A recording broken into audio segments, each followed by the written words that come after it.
नमस्कार, डिजिटल कोल्हापूर प्रतिनिधी बोलतोय. बोले साहेब का हो? शिवसेनेचे पदाधिकारी रणजित जाधव यांनी माध्यमांसमोर येत आपल्याबद्दल भाष्य केले. गंभीर प्रकारचं भाष्य आहे. आपण त्या पत्रकार परिषदेत घेत याला उत्तर देणार आहात का, किंवा याला उत्तर देणार आहात का आपण? कोण म्हटलं? शिवसेनेचे पदाधिकारी आहेत रणजित जाधव म्हणून, जे सध्या शिंदे सेनेमध्ये ऍक्टिव्ह आहेत. शिवसेनेचे ना हो साहेब, शिंदे शिवसेनेचे नव्हे, चिंदी चोर सेना. ते शिवसेनेचे पदाधिकारी नाहीत साहेब, चिंदी चोर सेनेचे पदाधिकारी. काय विषय त्यांचा? नुकतंच त्यांनी आपल्यावर भाष्य केलंय, आपल्याला उत्तर दिल्यात. गांधी मैदानाच्या अनुषंगाने आपण जे आरोप केलेले क्षीरसागरांच्यावर, त्याचं उत्तर देण्याचा प्रयत्न केलाय. त्या संदर्भात त्यांनी आता पत्रकार परिषद घेतली. मी साहेब तुम्हाला आता कसं सांगू साहेब, टॉकीजच्या मालकाने की नाही, सिनेमा टॉकीजच्या मालकानं ब्लॅक वाल्याच्या नादाला लागाय नसते. ही रणजित जाधव वगैरे ही कोण आहे म्हणजे मला काय माहित नाही नेमकी कोण आहेत ही, त्यांचं उद्दिष्ट काय, त्यांना बोलता येतं का काय, म्हणजे मला यांचं काय माहित नाही. मी तसल्या अशा लोकांचं क्लिप बघत नाही साहेब, खरं सांगतो तुम्हाला. यांच्या आका म्हणजे राजेश क्षीरसागरना मी कितीतरी वेळा या वर्षभरात कितीतरी प्रश्न विचारले. एकदाही ते माझ्या समोर येत नाहीत, किंवा चला रवी इंगोलेंना बोलवा, मी त्यांच्या प्रश्नाची उत्तर देतो. ते जयप्रभा स्टुडिओ असो, गांधी मैदान असो, फ्लॅट धारकाला मारहाण असो, डॉक्टरांची खंडणी असो, कॉन्ट्रॅक्टरांवर दबाव असो, काय वाटेल ते, म्हणजे जेवढे आरोप झाले त्या आरोपाचं खंडन केलं पाहिजे. माझ्यावरती आरोप करू देत, मी कुठं खंडणी गोळा केली का, माझे कुठे 2 नंबर धंदे आहेत का, किंवा मी कुठल्या डॉक्टरांना धमकावले का, मी कोणाहून पैसे उकळलेत का, मी कोणाची जमिनी हडप केल्यात का, मी महापालिका किंवा राज्य शासनाच्या जमिनी लुटले का, आरोप करू देत. मी आरोप खोडून काढायला समर्थ आहे. माझ्या ह्यातलं कसलाच काही संबंध नाही. एकदम दिल खुलासपणे ते सांगतील ते उभारणार, आणि कागदोपत्री उभारणार. काय माझं देणं नाही घेणं नाही अशा विषयांशी. त्यामुळं हे घाबरतात साहेब. माझ्या म्हणजे जिल्हा प्रमुख झाल्यानंतरचे जे झंझावात साहेब सोड, मी माझी स्वतःची आरती ओवाळते असं नाही साहेब, कृपया असा अर्थ त्याचा काढू नका. झंझावात जो आहे की नाही, त्या झंझावाताला भिलेल्या अवस्थेत आहेत. आणि टक्केवारीचा आमदार म्हणून राजेश क्षीरसागर घोषित आहेत हो, टक्केवारीचा आमदार. आणि हे असले ते काय नाव यांचं, तुम्ही आता काय चिंदी चोर सेनेचा शहर प्रमुख, ह्यांच्या प्रश्नाला मी काय उत्तर द्यायचो साहेब? आम्ही टॉकीजचं मालक म्हणून काम करतो, सिनेमाचं मालक म्हणून. जर सिनेमाच्या मालकानं ब्लॅकवाल्याच्या तोंडाला लागून कसं चालेल? आणि माझ्या बरोबर जी काम करतात ती ब्लॅकवाली नाहीत. आज विशाल देवकुळेंनी शहर समन्वयक शिवसेना, म्हणजे आमच्या पक्षाच्या शहर समन्वयक कोल्हापूरच्या विशाल देवकुळेंनी काहीतरी बाईट दिली. मला कसं काय बोलवलं नाही मला माहिती नाही, पण बाईट दिली. आणि मी बाईट देण्या इतपत कोण आहे तो? अहो, आयुष्यात त्या राजेश क्षीरसागरांचे जे कोण पदाधिकारी आहेत ते एकदाही महापालिकेत निवडून आलेले नाहीत साहेब. मी 4 टर्म निवडून आलो, मी उपमहापौर झालो, मी स्थायी समिती सभापती झालो, 2 वेळा शहर प्रमुख झालो, आता जिल्हा प्रमुख झालो. आणि ह्यांचं शिक्षण का हो? राजेश क्षीरसागर यांच्या बरोबर फिरणाऱ्या पदाधिकारी शिक्षण काय साहेब? मी शहाजी लॉ कॉलेजला जीएस होतो. मी बीएससी ग्रॅज्युएशन आहे माझं साहेब. माझा स्पेशल सब्जेक्ट होता केमिस्ट्री, माझा स्पेशल सब्जेक्ट आहे साहेब. अशा लोकांच्या नादाला लागून काय करायचं? अहो, विदूषक आहे ती कम्प्लीट. राजेश क्षीरसागरांचा पक्ष म्हणजे हे टॉम अँड जेरी आहेत, लक्षात ठेवा. Tom and Jerry. टॉम मुंबईत बसले, जेरी इकडे आहेत. ज्यावेळी टॉमनं मले द्यायची बंद केली, जेरी अस्वस्थ होतो, मग टॉमच्या मागे लागतो. टॉम पळतो परत जेरी टॉम पर्यंत पळतो. आपण लहानपणी जे कार्टून पाहत होतो की नाही, तशा पद्धतीचे टॉम अँड जेरी म्हणजे एकनाथ शिंदे आणि राजेश क्षीरसागर यांचा पक्ष आहे. हा पक्ष नाही, ही संघटना नाही साहेब. जोपर्यंत राजेश क्षीरसागर त्यांच्या पदाधिकाऱ्यांना पैसे देणार, पगार देणार, तोपर्यंत ही भुंकत राहणार. माझ्याकडे साहेब पगार घेऊन काम करणार कोण नाही. माझी आर्थिक सुबत्ता इतकी मोठी नाही, मी कोणाला तरी पगार देऊन माझ्यासाठी बोलायला भाग पाडावं इतका मी मोठा झालोच नाही अजून. आणि जरी झालो तरी मी असलं काम करत नाही, स्वतःच्या दमक पाहिजे बोलायची. ह्यांच्याकडे सगळी पगारी माणसं आहेत साहेब. ज्या दिवशी पगार द्यायचा बंद होणार ना त्या दिवशी सगळी बंद पडणार. हेच पदाधिकारी टर्न होतील आणि दुसऱ्या पक्षात जातील. काय म्हणजे मी वस्तुस्थिती साहेब सांगतोय. माझी वस्तुस्थिती काय की क्षीरसागर तुम्हाला मी किती वेळा प्रश्न विचारतोय, तुम्ही आमच्या प्रश्नाची उत्तर देत नाही. तुम्ही भ्रष्टाचारी आहात. तुम्हाला सध्या कोल्हापूरची जनता कंटाळलेली आहे तुमच्या भ्रष्टाचाराला. जनता वाट पाहते की पुन्हा एकदा निवडणूक लागू दे. पण हे काय हे माझे बाहेर येत नाहीत. आणि ह्यांची खासियत आहे साहेब, राजेश क्षीरसागरांची साहेब खासियत आहे की त्यांनी आजपर्यंत 7 वर्ष रवी इंगोलेंचा वापर करून घेतला शिवसेनेमध्ये. त्यांच्या पक्षात त्यावेळी काम करताना त्यांनी वापर करून घ्यायचा. एखाद्याला पत्र लिहून द्यायचं आणि त्यानं ती स्क्रिप्ट वाचून दाखवायची. आणि माझं यांच्याशी तात्विक मतभेद व्हायची की मला असलं काय आवडत नाही, मी तुमच्या घरात कामाला नाही, मी जीराजी, सलाम शाब, यश शाब, बैठो शाब, हजूर शाब, ती गुरखा बोलत नाही तसल्या भाषेतला मी नाही आहे. मी खानदानी आहे, खानदानी साहेब. यांच्यासारखा राजेश क्षीरसागरांच्या सारखा साहेब मी लुटारू नाही, मी खानदानी माणूस आहे. भले आमच्याकडे पैसे कमी असतील पण स्वतः जे आहेत स्वाभिमानाचे आहेत, अभिमानाचे आहेत. जनतेला आमच्याबद्दल अभिमान वाटतो. आणि माझं तुम्हाला साहेब विनंती आहे, मला म्हणजे तुमच्याबद्दलच चुकीचं वाटायला. आता तुम्ही मला ह्यासाठी प्रश्न विचारायसाठी फोन का केला? नाही, आरोपांचं स्वरूप बघता गंभीर आहेत ते, म्हणून म्हणलं एकदा विचारावं तुम्ही. कसं असते साहेब, एखादा डाकू जर घोड्यावर बसला तर त्या डाकूला सगळं आजूबाजूचं कधी एकदा लुटू असं वाटत असते. तसल्या डाकूंचं जर लुटारू डाकूंच्या प्रश्नाला मी काय उत्तर देणार आहे? पात्रता नसणाऱ्यांच्या समोर मी कधी जात नाही. मी त्याच्या आकाला सांगायला लावले ना, अरे आका ये बाहेर, गुहेत का लपून बसलास? ये ना राजेश क्षीरसागर बाहेर या, माझ्या बरोबर बोला, मी येतो तुमच्या इथे. थोडक्यात साहेब राजेश साहेब क्षीरसागर साहेब विधानसभा लागली, माझा आजोळ बुधवार पेठ साहेब. आजोळ म्हणजे आमच्या मामाचं घर, आईचं घर. ओके. म्हणजे माझं आयुष्य, माझं बालपण बुधवार पेठेत गेलं, माझं वडील शिवाय पेठेत. सांगण्यात तात्पर्य तुम्हाला सांगतो, धमक लागते बोलायला. जर मी विधानसभा सदस्य झालो, विधानसभेला निवडून आलो, पहिलं कार्यालय मी बुधवार पेठेत टाकीन साहेब. आणि जर आमच्यासारखा कोण सर्वसामान्य परिवारामध्ये निवडून आलेला कार्यकर्ता किंवा कार्यकर्ता निवडून येईल त्यावेळी साहेब राजेश क्षीरसागरांच्या बरोबर बॉडीगार्ड म्हणजे महाराष्ट्र राज्य शासन पोलीस प्रशासनाचे बॉडीगार्ड नसणार. पळतील रानोमाळी क्षीरसागर, पळतील रानोमाळ, पळतील साहेब. सोपं नाही साहेब, ही इतकं सोपं नाही. त्यांना जे वाटतंय आता प्रशासनाच्या जीवावर हे सगळं चालू आहे.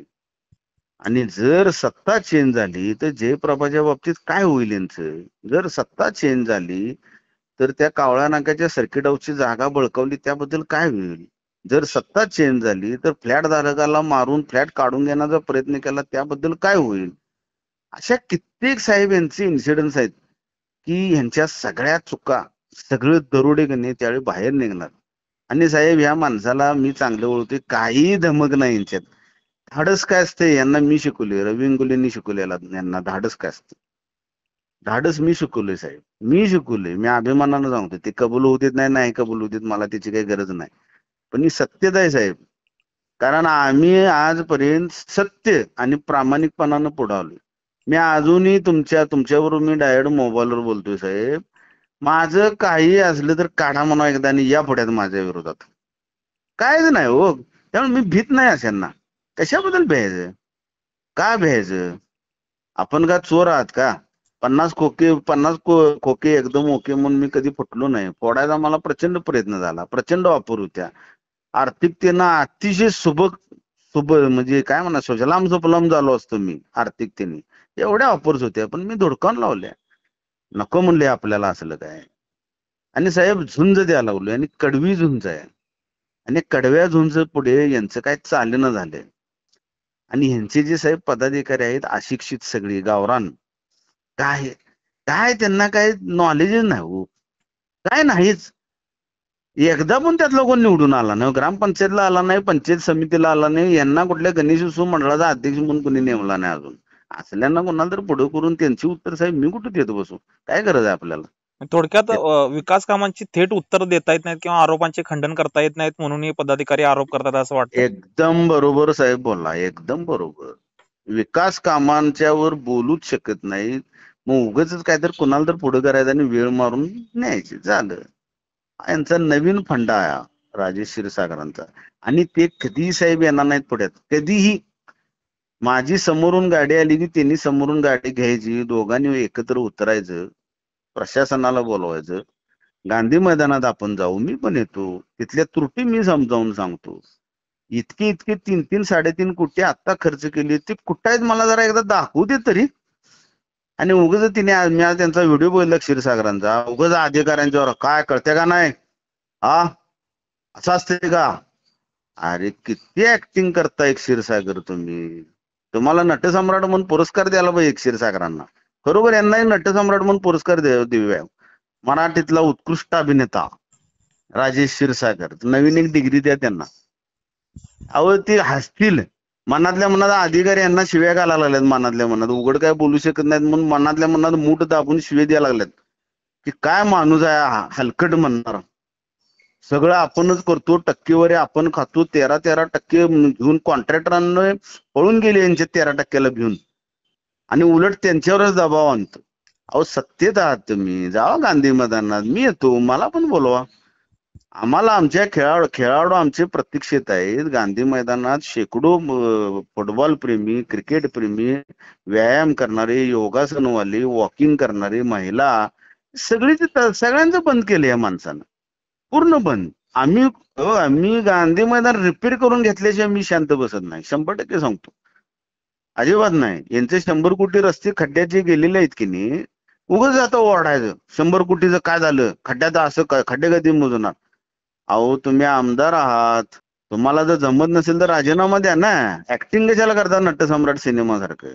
बंद करा, हे सगळं बंद करा. पब्लिकनं यांचा चेहरा ओळखलेला आहे, काही यांचं चालणार नाही साहेब. आणि मी ते तुम्ही जी काय काय नावं घेता की मी अशा लोकांना कधी उत्तर देत नाही, कधीच नाही. पात्रता नसणाऱ्यांना कशाला जवळ करा आणि कशाला त्यांच्याबद्दल बोला. ज्यांना कोण गल्लीत विचारत नाही त्यांच्याबद्दल मी बोलून काय उपयोग आहे. यांचा आका येऊ दे ना पुढ्यात, आकाचा मुलगा येऊ दे, कोणतरी या की पुढ्यात, जरा या तरी, एकदा तरी येऊ दे. मग उद्या राजेश क्षीरसागर जर समोर असतील या आरोपांचे खंडन करायला, तर आपण 100% येणार साहेब 100% येणार. माझी विनंती आहे आपल्याला, प्रसार माध्यमांना कळवा, क्षीरसागरांना इन्व्हिटेशन द्या, रवी इंगोलेंना इन्व्हिटेशन द्या, एखादं स्थळ ठरवा, तिथं मी येतो, कागदोपत्री बोलतो, कागदोपत्री. प्रचंड पोलीस बंदोबस्त ठेवा, त्याशिवाय ते येणार नाहीत. प्रचंड पोलीस बंदोबस्त ठेवा. मी तिथं माझी 10 मिनिटं मांडतो, त्यांची 10 मिनिटं ते मांडतो. असं प्रत्येकाला की संधी द्या बोलायची. बघा पित्तळ उघडं पडतो की नाही बघा यांचं. कॉन्ट्रॅक्टरांना पण बोलवा देते, प्रशासनाला पण बोलवा, महापालिकेच्या अधिकाऱ्यांनाही बोलवा. बघा यांचं 100 कोटी रस्त्याची पाहणी करायला आपण लगेच जायचं. तिथून गांधी मैदानाची पाहणी करायला लगेच जाऊया. जयप्रभा स्टुडिओचं काय झालं तुम्हाला कागदोपत्री दाखवतो. अहो लूटमार करायला तो देशाच्या नावाखाली आणि धर्माच्या नावाखाली लूट चालू आहे. या सरकारची लूट, अक्षरशः लूट चालू आहे. ते लडाख मध्ये सुरू आहे की नाही, नेपाळ नंतर लडाख सुरू झालं, कधी तर महाराष्ट्रात सुरू होईल. भारत देशातली पहिली घटना आहे बीजेपीचं ऑफिस जाळलं. सोपं नाही साहेब ते. हिनी शानं व्हावं, सावध व्हावं. ही जी भ्रष्टाचारी लोकांना हिनी घेऊन संगनमतानं सरकार बनवलेलं आहे, ते सरकार योग्य नाही, जनतेला आवडलेलं नाही. ते जनतेला बाळासाहेब ठाकरेंचे विचार आवडतात, जनतेला बाळासाहेब ठाकरेंचे चिरंजीव आवडतात, त्यांचं खानदानी पण, त्यांचं व्यक्तिमत्व हे आवडतं साहेब, हेच आवडतं. ब्रँड आहे म्हणतात की नाही मुंबईवाले, ठाकरे ब्रँड आहे, खरोखर ब्रँड आहे. माझ्या वडिलांनी मला काहीच दिलं नाही हो. माझ्या वडिलांच्या मृत्यूच्या पश्चात मी त्यांची कर्ज भागवलेला मुलगा आहे. चांगल्या मार्गानं, माझ्याकडे अजून कागदोपत्री मी पुरावा देऊन बोलू शकतो, चांगल्या मार्गानं मी त्यांचे पैसे भागवले. पण इंगोले सरांनी मला पैसे जरी दिले नसले तरी ब्रँड दिला, लक्षात ठेवा. आडनाव दिलं, नाव दिलं, हे माझं पोरग. मग तसं आम्ही ह्या माणसांच्या जीवावर जगत असताना यांचे नाव कुठं खराब होऊन ही दक्षता घेत असतो. राहिला विषय यांचा, कोण क्षीरसागर फटाका विकणारा एक माणूस. एक फटाका स्टॉल टाकत होते, ते सोन्या चांदीचं काय पॉलिश काय कसला तर धंदा ते काय तर करत होते. चांगलं ओळखतो मी यांना. आता डिफेंडर मधून फिरतात, म्हणून मी साहेब म्हणतोय आम्ही खानदानी आहे. भविष्यात आम्ही डिफेंडर घेतली तर आम्हाला काही वाईट वाटणार नाही, किंवा जनतेला काही वाईट वाटणार नाही, अरे यानं डिफेंडर कुठून आणली रे यानं म्हणून. पण ह्याने डिपेंडर घेणं कसली प्रगती हो. अहो घरात माणसं 5 आणि कामगार 50 अशी परिस्थिती आहे यांची. अशी परिस्थिती आहे साहेब. ह्यांच्याकडून शिकण्यासारखं घेण्यासारखं काही नाही. यांच्याकडून बोध घेण्यासारखं काही नाही. ही माणसं फक्त पैसा सत्ता सत्ता पैसा झालं. आणि रवी इंगोलेंच्या बाबतीत माझ्या बाबतीत ह्याला एक ज्यांना दुखणं आहे क्षीरसागरांना, की मी ऐकना झालोय. मी प्रत्येक गोष्ट त्यांची ओपन करतोय. कोल्हापूर जिल्ह्यातल्या आता पालकमंत्र्यांचं उदाहरण घ्या. पालकमंत्र्यांच्या बाबतीत सेम असं झालं. दसरा महोत्सव सरळ करत नव्हते. लोक वर्गणी करा, हे करा, ते करा. एक अर्ज दिला, अप्पर जिल्हाधिकाऱ्यांना भेटलो, आंदोलन केलं, दुसऱ्या दिवशी चालू, लगेच चालू. धैर्यशील माने ते कोण, अशोक माने कोण कोण तिकडची जी आहेत वाटार जवळची जमीन हडप करणारी, सगळ्यांच्यावर अंकुश ठेवला, प्रकरण थांबवलं होते. साहेब गायरान जमीन गावाची जर काढून घेत असतील 150-150 कोटी रुपयाची, माणसं आहेत का भूत आहेत होई? कमाल आहे या लोकांची. आणि अशांना थांबवणं माझं परम कर्तव्य आहे. मी शिवसेनेचा जिल्हा प्रमुख म्हणून काम करतोय. बाळासाहेब ठाकरेंची विचाराचा वारसा जपलाय आम्ही आणि 100% ते जपणार. यांना पोटशिळ एवढंच आहे की रवी इंगोलेंना बदनाम करा. हिने आपल्याला प्रश्न विचारता कामा नाहीत. पण तुम्ही क्षीरसागरांना सांगा असाच फोन करून, ते असं म्हणतात म्हणून, की तुम्ही कितीही भ्रष्टाचार केला तरी तुम्ही बाहेर काढणार. तो पब्लिकला समजला पाहिजे. आणि पब्लिक पुढे बहुतेक तेच गेले बघा. मी आता काचतून बघितले, बहुतेक कदाचित असं दिसतंय मला. बरं असं साहेब, दुसरं काय नाही ना? नाही नाही, त्यासाठीच फोन केला. म्हणजे थोडक्यात शिंदे सेनेच्या पदाधिकाऱ्यांना आपण उत्तर देणार नाही तर. शिंदे सेनेच्या नव्हे हो साहेब, चिंदीचोर सेना. चिंदीचोर सेनेच्या पदाधिकाऱ्यांच्या बरोबर मी बोलत नाही. मला चिंदीचोर सेनेचे गुहेत लपून बसलेले आका राजेश क्षीरसागरने मला फक्त बोलवावं, मी तिथे येतो. त्यांच्या घरादारात होते, मी तिथे जातो, विचारतो बाबा काय विषय, हे सगळं मी दाखवतो, सगळे प्रश्न काढतो. कमीत कमी 150 पानी फाईल आहे माझ्याकडे. सगळे त्यांच्या पुढ्यात येऊन विचारतो. हे सांगा आता, चला याच्या बोला, याच्या बोला, याच्या बोला, द्या उत्तर यांची. अहो आमदार आहे, मला अधिकार आहे. आमदारांना एका नागरिकानं प्रश्न विचारणं अधिकार आहे मला संविधानानुसार. ठीक आहे साहेब, आपण वेळ दिला त्याबद्दल आभारी आहे.